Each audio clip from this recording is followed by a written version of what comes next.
ગુજરાત વિધાનસભામાં એક જ જિલ્લો એવો હતો કે જ્યાં કોંગ્રેસે ભાજપાના સુપડા સાફ કર્યા।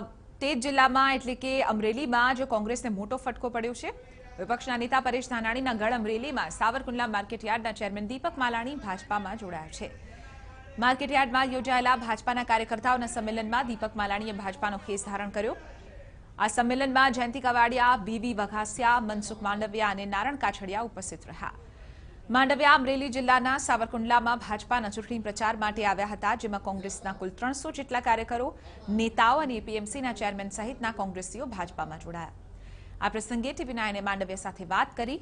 સાંભળો શું કહે છે કેન્દ્રીય પ્રધાન મનસુખ માંડવિયા। આપને જણાવી દઈએ કે આખરે કોંગ્રેસને અહીં ફટકો પડ્યો છે અને આ ફટકાને લઈને ભારતીય જનતા પાર્ટીને ચોક્કસથી ફાયદો થઈ રહ્યો છે। આખરે એ પણ આપને સંભળાવીશું કે કેન્દ્રીય પ્રધાન મનસુખ માંડવિયાએ આ પ્રસંગે શું કહ્યું હતું।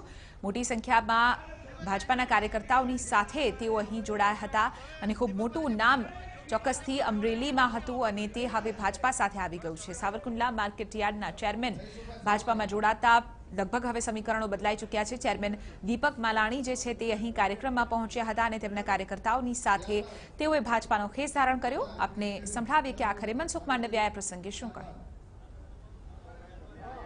રોજ આજે 300 લોકો મળ્યા। રૂપાલા સાહેબની હાજરીમાં પ્રથમ દિવસે 500 લોકો। આમાં ટાર્ગેટ હોય છે, માર્કેટિંગમાં હોય છે એ રીતે તમે જોઈ શકો છો કોંગ્રેસ તૂટી રહી છે, કોંગ્રેસ દેશમાંથી જાય છે।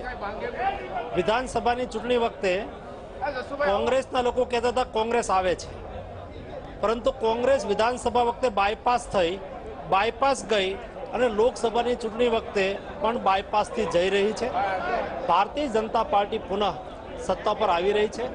ભારતીય જનતા પાર્ટીની રાષ્ટ્રવાદી વિચારધારાને લઈને નરેન્દ્ર મોદીના નેતૃત્વમાં દેશના ત્રિરંગાની આન બાન અને શાન માટે જે નિર્ણયો લેવાઈ રહ્યા છે, આ નિર્ણયોને આવકારવા માટે, સ્વાગત કરવા માટે, આ પ્રવાહમાં જોડાવા માટે કોંગ્રેસના હજારો કાર્યકર્તા સમગ્ર દેશની અંદર કોંગ્રેસ છોડી રહ્યા છે। એ રીતે સાવરકુંડલા અને અમરેલી જિલ્લામાં પણ કોંગ્રેસ છોડી રહ્યા છે અને ભારતીય જનતા પાર્ટીમાં જોડાઈ રહ્યા છે। આગામી દિવસોમાં પણ આ પ્રવાહ ચાલુ રહેવાનો છે। ભારતીય જનતા પાર્ટીનું પરિવાર મોટું થઈ રહ્યું છે, કોંગ્રેસ જઈ રહી છે। એટલે આમાં ક્યાં સુધીનું નેતાઓને લેવાના છે? કેન્દ્રીય નેતાઓ રાહુલ સુધી ટાર્ગેટ નથી? ભારતીય જનતા પાર્ટી એ મોટું ઘર છે। જે લોકો આવે એ ભારતીય જનતા પાર્ટીની વિચારધારા મુજબ કામ કરવાની ઈચ્છા રાખતા કોઈ પણ કોંગ્રેસ પાર્ટીમાંથી, અન્ય પાર્ટીમાંથી કે આમ જનતા પણ ભાજપમાં જોડાવા